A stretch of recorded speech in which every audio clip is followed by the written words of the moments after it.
Hotspot বরগুনার ঘরে ঘরে ডেঙ্গি রোগী, এক শিশুর মৃত্যু, প্রাণহানি বেড়ে 17। সরকারি হাসপাতালে মিলছে না সব পরীক্ষা, যেতে হচ্ছে বেসরকারিতে, ভুল রিপোর্ট দেওয়ার অভিযোগ। গাজীপুরে ব্যাংকের এটিএম বুথে কিশোরীকে ধর্ষণ, নিরাপত্তা কর্মীর বিরুদ্ধে অভিযোগ। হবিগঞ্জে চলন্ত বাসে পোশাক কর্মীকে ধর্ষণ, চালক আটক হলেও হেলপার পলাতক। সংকট কাটিয়ে রেকর্ড করতে যাচ্ছে চট্টগ্রাম বন্দর, 11 মাসে 32.5 লাখ কন্টেইনার হ্যান্ডলিং। পোশাক রফতানির লক্ষ্যমাত্রা ধরে রাখা এই অর্জন, দাবি ব্যবসায়ীদের। এবং নিষেধাজ্ঞা শেষে সাগরে মাছ শিকারের উৎসবে জেলেরা, ঝাঁকে ঝাঁকে ধরা পড়ছে ইলিশ সহ নানা প্রজাতির মাছ। বাজারে সরবরাহ বাড়াই, কমেছে দাম, স্বস্তিতে ক্রেতা।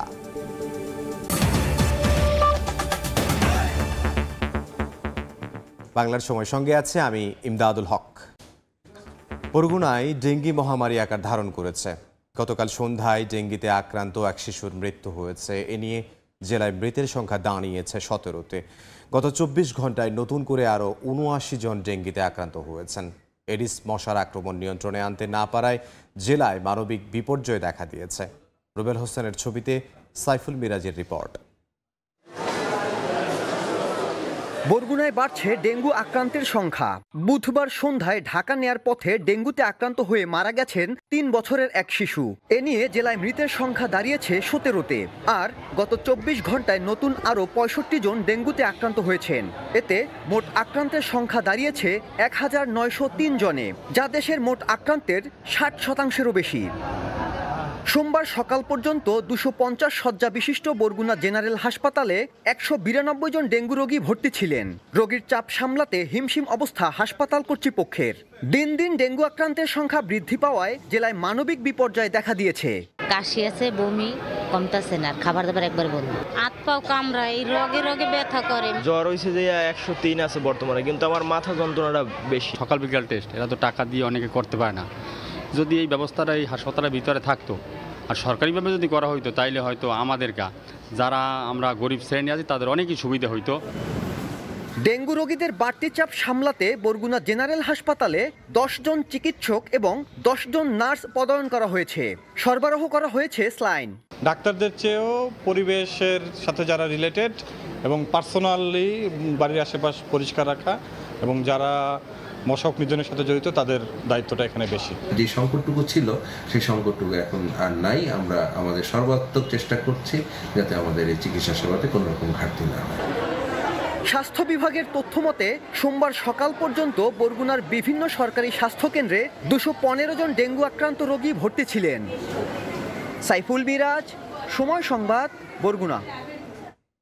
দেশের সবচেয়ে বেশি ডেঙ্গি আক্রান্ত হচ্ছে বরগুনায়, অথচ সদরের জেনারেল হাসপাতালে নেই সব ধরনের পরীক্ষার ব্যবস্থা। এদিকে বেসরকারি ক্লিনিক ও ডায়াগনস্টিকে পরীক্ষা করে ভুল রিপোর্ট মিলছে বলে অভিযোগ রোগীদের। এমন অবস্থায় নিয়ন্ত্রণকারী দফতরকে উদ্যোগ নেওয়ার আহ্বান চিকিৎসকদের। রুবেল হোসেনের ছবিতে সাইফুল মিরাজের আরও একটি রিপোর্ট।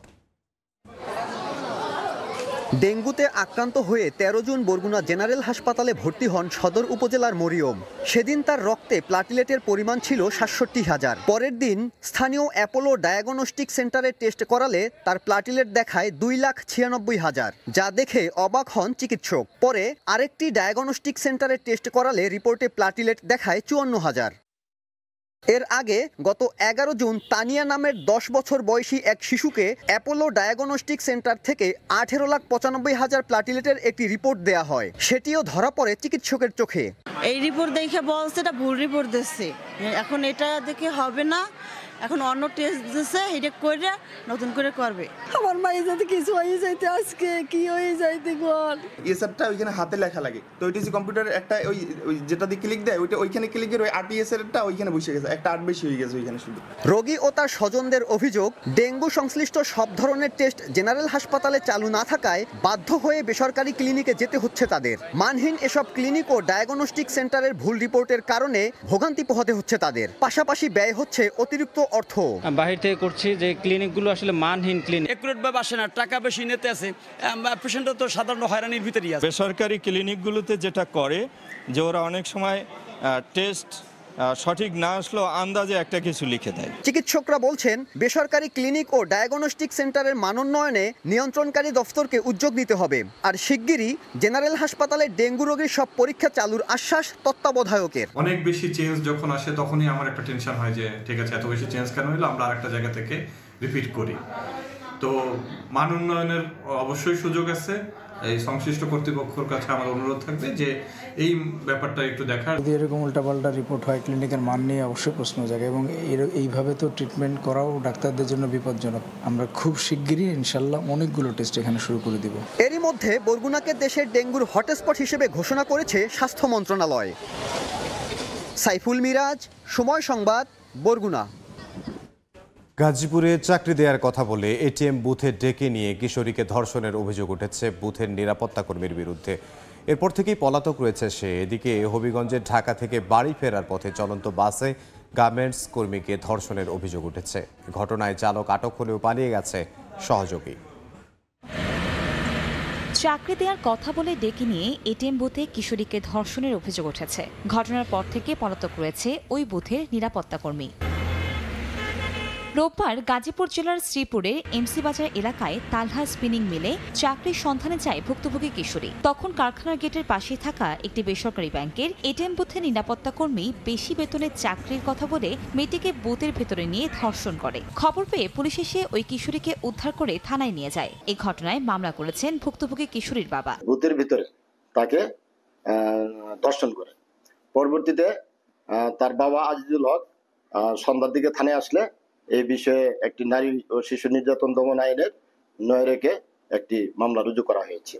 উক্ত আসামি পলাতক রয়েছে, তাকে গ্রেপ্তারের জন্য জোর চেষ্টা অব্যাহত আছে।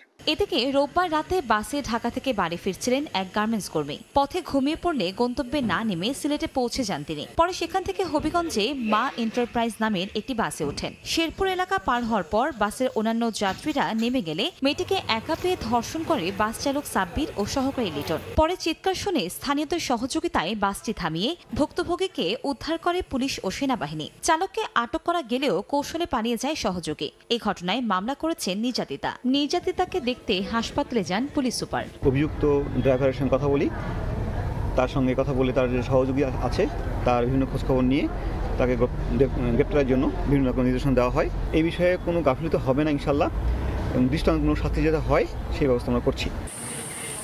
এদিকে রাজবাড়ীর পাংশায় 2 স্কুল ছাত্রীকে ধর্ষণের অভিযোগে একজনকে গ্রেফতার করেছে পুলিশ। যশোরের চৌগাছায় ধর্ষণের শিকার শিশুটির সার্বিক চিকিৎসার দায়িত্ব নিয়েছেন বিএনপির ভারপ্রাপ্ত চেয়ারম্যান তারেক রহমান। দলটির স্বাস্থ্য বিষয়ক সম্পাদক, নারী ও শিশু নির্যাতন সহায়ক সেলের সমন্বয়ক ডক্টর রফিকুল ইসলাম শিশুটিকে দেখতে এসে এই বার্তা দেন। কনক আজাদ, সময় সংবাদ। মুন্সিগঞ্জে নোঙর করা লঞ্চ থেকে পা পিছলে নদীতে পড়ে এক নির্মাণ শ্রমিক নিখোঁজ রয়েছেন। রোববার রাতে এমভি ফারহান 3 লঞ্চে দুর্ঘটনা ঘটে। ফায়ার সার্ভিস জানায় মনপুরা থেকে লোকমান হোসেন, তার স্ত্রী ও 2 চাচাতো ভাই ঢাকার উদ্দেশ্যে লঞ্চে ওঠেন। পথে মুন্সিগঞ্জ লঞ্চ ঘাটে সফরসঙ্গী সোহেলকে নামিয়ে দিতে গিয়ে পা পিছলে নদীতে পড়ে যান লোকমান। মুহূর্তেই তলিয়ে যান পানিতে। তাৎক্ষণিক 999-এ কল করার পর ভোর থেকে অভিযান শুরু করে ফায়ার সার্ভিসের ডুবুরি দল। পরে যোগ দেয় বিআইডব্লিউটিএ এবং নৌ পুলিশ।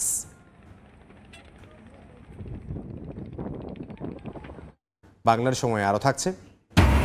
সামান্য বৃষ্টিতেই প্রধান সড়কে হাঁটু পানি, তলিয়ে যায় অলিগলিও। জলাবদ্ধতায় নাকাল বরিশাল নগরবাসী। ভরাট দখলে নিশ্চিহ্নের পথে বেশিরভাগ খাল।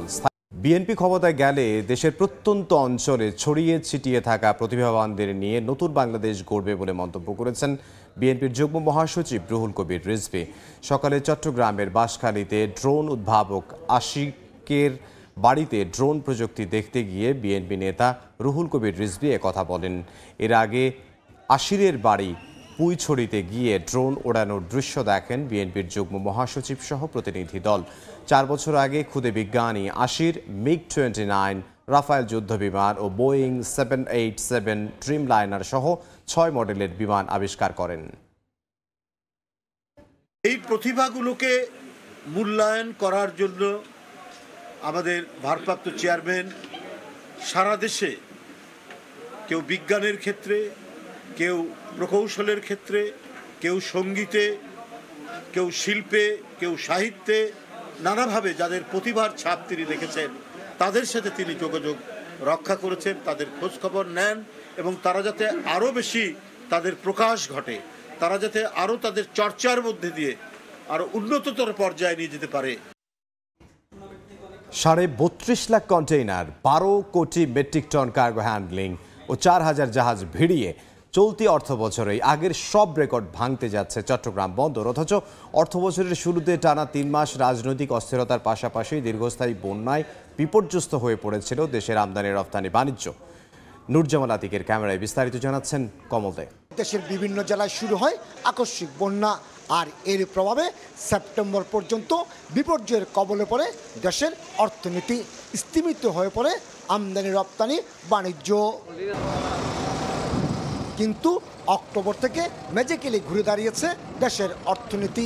বিশেষ করে চলতি বছরে 14 জুন পর্যন্ত 31,63,000 কন্টেইনার, 12.5 কোটি মেট্রিক টন কার্গো পণ্য হ্যান্ডেলিং করেছে চট্টগ্রাম বন্দর। একই সঙ্গে বন্দরে ভিড়েছে পণ্যবাহী 3,900 জাহাজ। দেশে আমদানি রপ্তানি প্রবৃদ্ধির হার বেড়েছে এবং এটা সম্ভব হয়েছে বন্দরের বিভিন্নমুখী সংস্কার কার্যক্রমের জন্যই। বন্দরের মতোই চলতি অর্থ বছরে 6,88,000 রপ্তানি এবং 2,54,000 আমদানি কন্টেনার হ্যান্ডেলিংয়ে রেকর্ড করেছে 21টি বেসরকারি অফডক। দেশের প্রায় সার্বিক রপ্তানি পণ্যের প্রায় পুরোটাই কিন্তু অফডক হ্যান্ডেল করছে। সুতরাং এই প্রবৃদ্ধিটা কিন্তু দেশের সামগ্রিক রপ্তানি খাতের প্রবৃদ্ধিরই পরিচায়ক। সংকটের মাঝেও তৈরি পোশাক খাত রপ্তানি লক্ষ্যমাত্রা ধরে রাখায় এই অর্জন বলে দাবি গার্মেন্টস ব্যবসায়ীদের।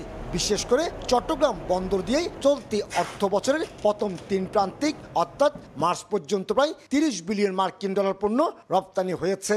একইভাবে এসেছে গার্মেন্টস সহ বিভিন্ন শিল্পের কাঁচামাল। আমরা ওভারটাইম করেছি, অনেক এক্সপেন্ডিচার বাড়াইছি, খরচ যেখানে খরচের দিকে না তাকিয়ে আমাদের ব্যবসা অক্ষুণ্ণ রাখার জন্য আমাদের কর্মকাণ্ড আমরা কিন্তু চালিয়ে রেখেছি, সেই জন্য সম্ভব হচ্ছে। রয়েট লিস্ট অনুযায়ী বিশ্বের 100টি ব্যস্ততম বন্দরের মধ্যে চট্টগ্রাম বন্দরের অবস্থান 67তম।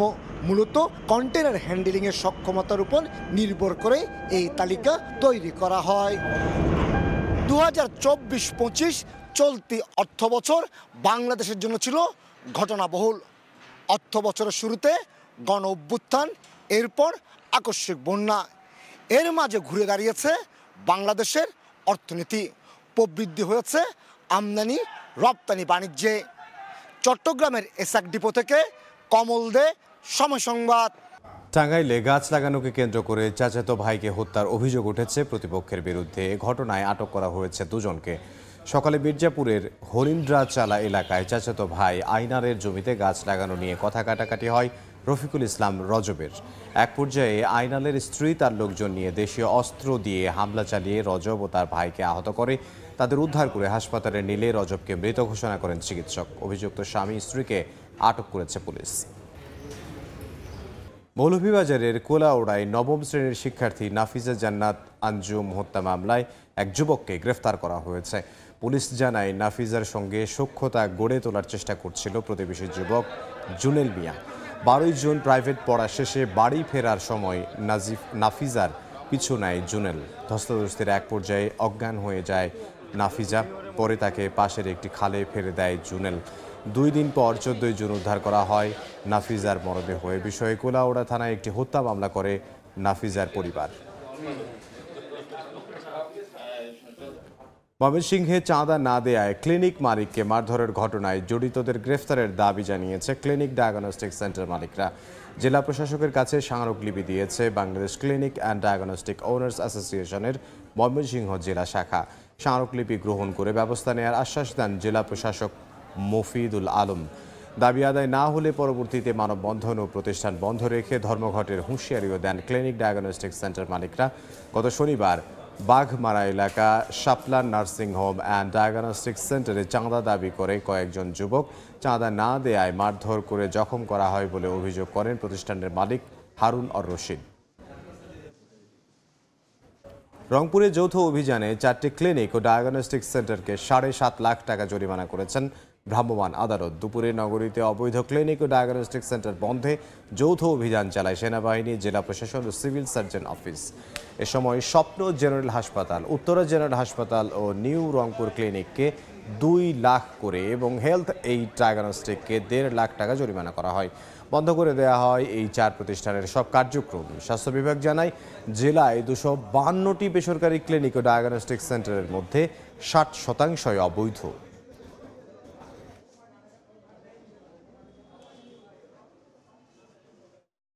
তাদের অনুমোদিত বেড সংখ্যা 10টা, তারা 10, 20টা, 24টা, 16টা এইভাবে রেখেছে। তাদের নার্স থাকার কথা 4 জন, তাদের নার্স আছে 1 জন, অনেক ক্ষেত্রে নাই। যাদের ডাক্তার থাকার কথা 6 জন, 8 জন, তাদের ডাক্তার আছে 1 জন। বিএমডিএস দিয়ে তারা চালাচ্ছে। তাদের অনেকের ক্ষেত্রে নাই, লাইসেন্স তো কারোরই নাই। প্রথম কথা হলো যে লাইসেন্স নাই। এক একজন 18 সাল 2004 সাল থেকে, এই যে নিউ রংপুর ক্লিনিক, সেটা 2004 সাল থেকে চলতেছে। তাদের লাইসেন্স নিয়ে তাদের চিন্তা ভাবনা করার সময় হয়নি। নারায়ণগঞ্জের রূপগঞ্জে অনুমোদনহীন ও নকশা বহির্ভূতভাবে নির্মাণাধীন 4টি ভবনের নির্মাণ কাজ বন্ধ করে দিয়েছে রাজউক। এর মধ্যে 2টি বহুতল ভবনের বেশ কিছু অংশ ভেঙে দেওয়া হয়েছে। রাজউকের নির্বাহী ম্যাজিস্ট্রেট শান্তা রহমানের নেতৃত্বে দুপুরে উপজেলার রূপগঞ্জ ইউনিয়নের গুতিয়াবু ও দক্ষিণবাগ এলাকায় 4টি স্থানে অভিযান চালানো হয়। এ সময় রাজউকের নকশা ও অনুমোদন না নিয়েই ভবনগুলোর নির্মাণ কাজ চলছিল। তাই কাজ বন্ধ করে দিয়ে পরবর্তীতে রাজউকের নকশা অনুযায়ী নির্মাণ করা হবে, এই মর্মে ভবন মালিকদের কাছ থেকে মুচলেকা আদায় করা হয়েছে।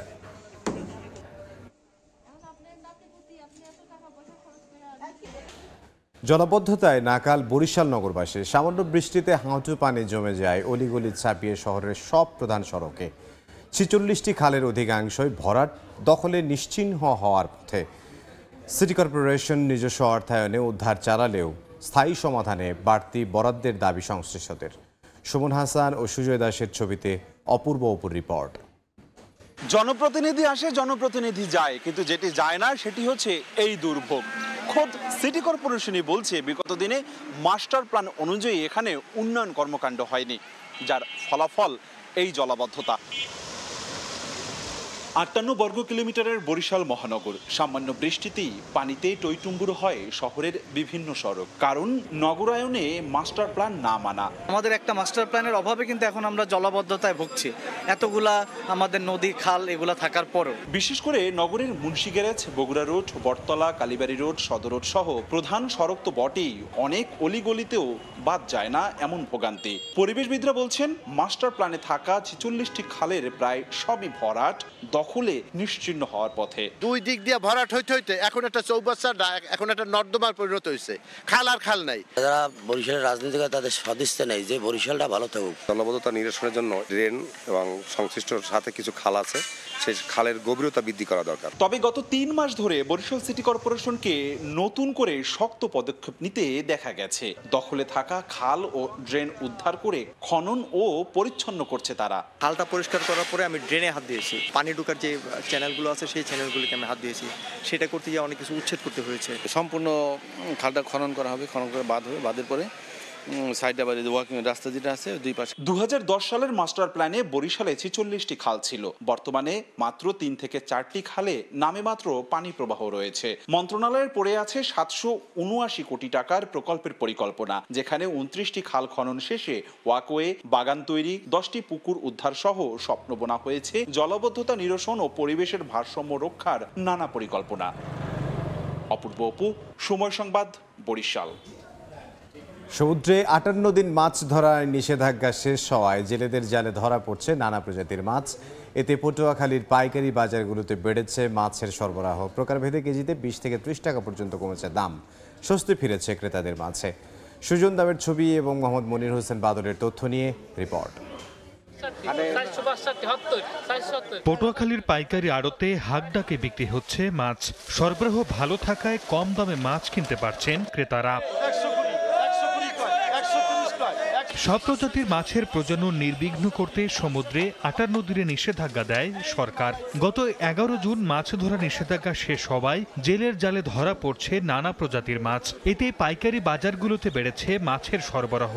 ফলে সমুদ্রের পাশাপাশি নদী ও চাষের মাছে 20 থেকে 30 টাকা পর্যন্ত দর কমেছে। পাঙ্গাস বিক্রি হচ্ছে 250 থেকে 300 টাকা কেজিতে। এছাড়া তেলাপিয়া 230, শিং 450, পোমা 350 থেকে 400, তুলার ডাডি 380 টাকা, আর ইলিশের কেজি বিক্রি হচ্ছে 1200 থেকে 1500 টাকা। অবরোধ ছিল 58 দিন, 8 দিনের পরে এখন মাছ সবাই আসতেছে এবং মোটামুটি মানুষ কিনে স্বস্তি পাচ্ছে এবং যে কোনো সবাই কিনতে পারতেছে। এখন পর্যন্ত সাগরের মাছ যথেষ্ট মাঠে আসেনি, এখনও চাষের মাছের দিকে আমাদেরকে কিছুটা ঝুঁকতে হচ্ছে। তবে কিছু মাছ আসে, সে কারণে চাষের মাছের দাম দিনে দিনে একটু কমছে। আড়তদাররা বলছেন, গভীর সমুদ্রে মাছ ধরতে যাওয়া জেলেরা এখনো ঘাটে ফেরেননি। জেলেরা মাছ নিয়ে ঘাটে ফিরলে দর আরও কমবে। জেলেরা এখনো সমুদ্র থেকে আসে নাই পর্যাপ্ত পরিমাণ, মাছ আসলে দামও কমবে। ভোর 5টা থেকে সকাল 8টা পর্যন্ত হেতালিয়া বাদ ঘাটের পাইকারি মাছ আড়তে প্রতিদিন 20 থেকে 25 লাখ টাকার বেচা কেনা হয়। সময় সংবাদ, পটুয়াখালী। বর্ষা এলেই জমে ওঠে ঝালকাঠির 8 ঘরের নৌকার হাট। পিরোজপুর এবং বরিশালের ব্যবসায়ীরাও নিজেদের তৈরি নৌকা নিয়ে আসেন এই হাটে। পলাশ রায়ের পাঠানো তথ্য, শামীম হোসেনের ছবিতে রিপোর্ট।